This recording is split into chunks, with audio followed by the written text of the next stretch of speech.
Hi everybody, welcome to my third walk and talk style video focusing on the STEP principle, space, task, equipment and people. And in this video we're going to focus on task. Task interacts with all of the other elements. By changing the space of the area, we impact the task. By changing the equipment, we can impact the task. And by changing the people, we can change the task. If you take a normal 5 versus 5 game, and something that you can all imagine in your minds, if we are to add scoring zones, we have changed both the space and changed the task. If we switch from playing with 2 regulation goals to playing with 4 mini goals, 2 goals at each end, we have changed both the equipment and the task. And if we use target players or bounce players or magic players, we have changed the task and the people. But it is also possible to change the task without actually changing the other elements. A classic example would be one-touch finishing or using different types of finish. If we stipulate certain types of finish, we have made a very clear task for the players to attempt to fulfill. On another level, if you are using certain principles, I've mentioned in previous work my admiration for the 666 principles of Dan Machishi. These rules can be applied in a game. Can you try and regain the ball within 6 seconds? If you haven't regained the ball in 6 seconds, you need to drop back into your own half. That's a task. If we are trying to cross the halfway line within 6 passes, if we don't succeed, we could make that a turnover. That's a task. And then finally, can we attack with a minimum of 6 players? So the way that I implement that is if we haven't got 6 players in the opposition's half when we score, the goal doesn't count. So that is changing the task.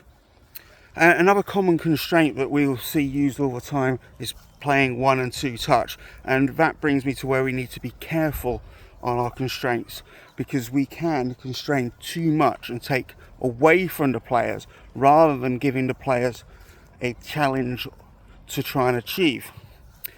Sometimes though we might exaggerate, so it's very important as a coach that we can actually understand the impact of what we're doing. And I'll give you some examples of games that I use where the constraint is exaggerated, but it allows players the opportunity to regain some control of that when a certain task has been achieved. So I'll play a game where no one is allowed to pass. No player is allowed to pass, except when they've scored. If they score, they have earned the ability to then pass. If they score again, another player can gain that ability, or if another player scores, they gain that ability to pass it on to another player. When all of your players have gained the ability to pass, you have won the game. And then I could flip that and say no one is allowed to dribble, and if you score, you're allowed to dribble. This is an exaggeration game used really to make a point, but also to challenge the players. Another version that has a similar impact is playing where 2 touch or 3 touch. So if you have taken 2 touches, your next touch will need to be a dribble. If you have played within 1 or 2 touches and it's a pass, that's fine. So what we're trying to say to players there, if you're going to play quick, you need to do it very quickly within those early touches. If you're not going to, you're going to need to move and travel with the ball before you then can release it. And then finally, another game that I use that's a constraint of similar type is called the 5-4-3-2-1 game, where teams start with 5 touches. Each player starts with 5 touches, but when you score, you go down to 4. When you score, you go down to 3. When you score, you go down to 2. When you score, you go down to 1, and then you have completed the game when you score your next goal. So the players will experience different scenarios within the same environment, in the same game, but the task changes slightly every single time to give them a different challenge. Thanks for tuning in. That's the end of today's video. We've got 2 more of these to go. I hope you're still enjoying them.